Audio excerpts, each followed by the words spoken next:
everyone, it's April here and I'm back with a quick redraw speed paint draw. A fast drawing of an old picture. And this is the old picture that I'm doing. So I'm doing an old picture from my 100 Faces challenge where I try to draw 100 faces in an effort to improve them. And these are the faces from the end of the challenge that I quite liked. So I'm going to try and emulate that style in this new image. So I'm going to redraw this face, which I struggled with at the beginning of the challenge. It was one of my early ones, and you can see there the proportions are quite off and it looks a bit rough. So I decided to redraw that one. So I'm going to speed up this sketching quite fast because it's just a really rough sketch. So I was going to originally do this in this sketchbook, which is a Winsor & Newton sketchbook, but with my testing it turns out the pages are really bad for wet medium and it wrinkled all the pages up and didn't look very good. So I decided to do it on proper watercolour paper, and this is the initial sketch. So I did rework this quite a lot because I realised my proportions were off about twice. So I corrected it twice, and I'm quite happy with how the final image turns out, apart from I think the hair needed a bit of improvement on the top, because you'll see in the final image it's a little bit flat.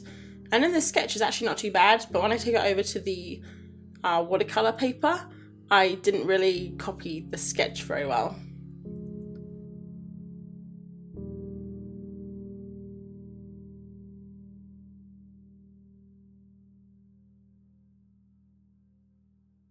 So I'm just using the old stick it on a window and trace over it technique. And I transferred it onto the watercolour paper, sketched over it a little bit to get the proportions correct. Well, not really correct, they're not perfect, but to get the face on there. And then I started inking with the Edding 1800 pen, I think, and I got this in a scroller box a while back and I really like it. It's actually one of the pens I use the most, mainly because it's waterproof, which is awesome because I always use ink pens and I forget they're not waterproof and then I put water on them and it's a mess. So I will let you watch the inking and I'll pop back in the colouring section. So see you in a bit.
So for the colours, I'm using the Derwent Graphik line painters, which I really love, and I mix them with water and I kind of make a watercolour out of them. So I'm using two colours which are Heron and Paradise here, and I really love those two colours together.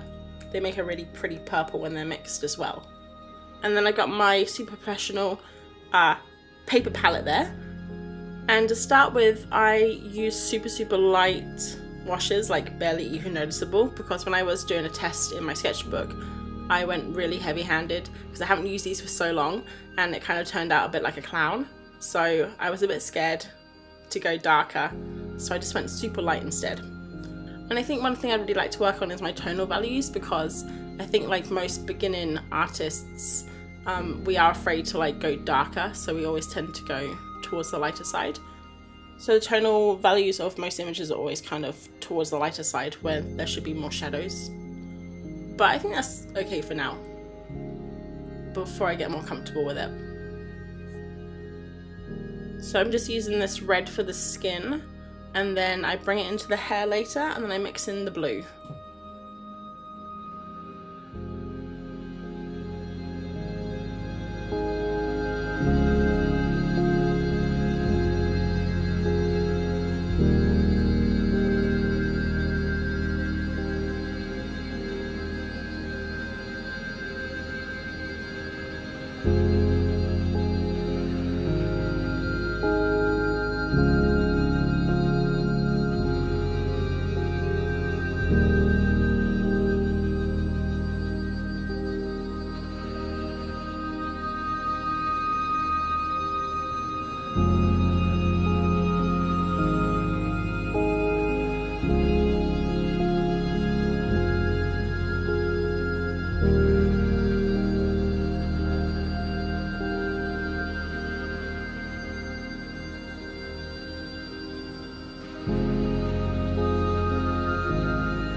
So this is probably my favourite part of the entire portrait, was doing these little plats here with like the multiple colours.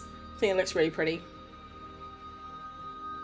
And I love mixing these colours together because you don't get like a huge range of colours, but I think it looks really nice, especially with that little purple mixed in there.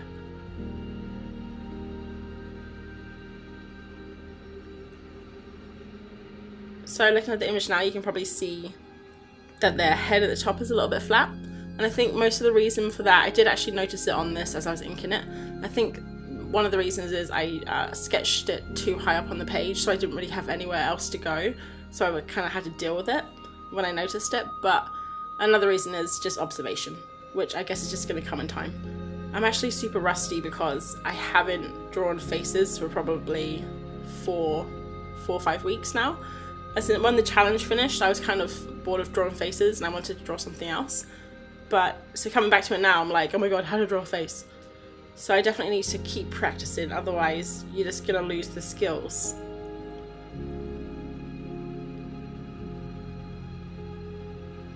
I also really love drawing portraits too, but I don't want to just draw portraits, you know? I mean, it would be awesome to get really good at them, but I also really want to draw other things like penguins and trees and jellyfish hats and jellyfish on hats, you know?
Adding a little bit of highlights at the end, and I got this new gel pen that I just found in a shop the other day. I think it's a Pilot gel pen, but I'll pop it in the description because I haven't heard of it before and it's really good. Like, it's really opaque and it's smooth and it hasn't done that thing where it skips a lot. So I like it.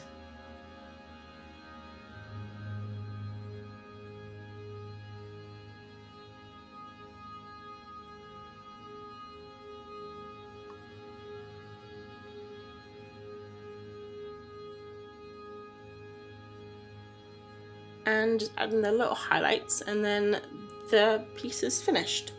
So overall I'm pretty happy with how it turned out. I think I can definitely see improvement in the proportions, and I really like the style that I developed towards the end of the challenge. It still needs improvement, but we all need to improve. But you can look at the initial image here that I drew, and then at this one here on the right, and I think you can see a bit of a difference. So I definitely want to do this again in the future because I think she has a really distinct look and face, and it would be awesome to see if I've improved again. So maybe we'll see this image again in another year or so. But that's all for today. So I hope you enjoyed watching this, and I'll see you next time. Thanks for watching. Bye.